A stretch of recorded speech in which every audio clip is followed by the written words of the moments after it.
Conversation is around resiliency. Can you talk a little bit about your personal and professional resiliency and how that shows up? Personally, I've been laid off 6 times for different it took me a long time to get the cues that I needed to, start my own business. And in getting laid off 6 times, there were always reasons for that, whether the business closed, whether businesses were acquired and they cut the marketing team. There's a lot that goes into that.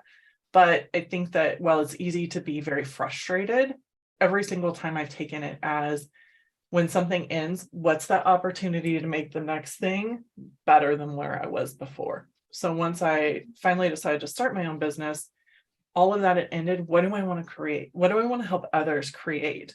And it's finding those ways to take old ideas and flip them around so that way it can work for you, but also help bring others forward. Once something ends or once something starts to get hard, there's certain things that you want to do. And that's why I've pivoted my business because of where I want to go and aligning with my internal values. But I think that there's also the creative resiliency in terms of really driving things forward. And, if that's your goal, that's your goal. If you want to stay here and do this path, that's what you want to do. But you need to be open to the ideas and things around you.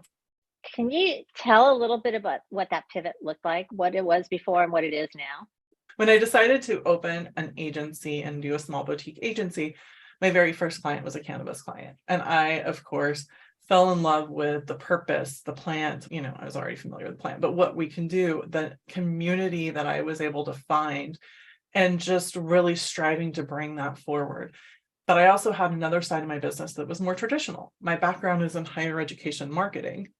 And so I was also working on the other side with financial services and educational institutions and universities and that kind of thing. What I started to find was every type of business I was working with in some way, shape, or form were getting the same results from doing very similar things.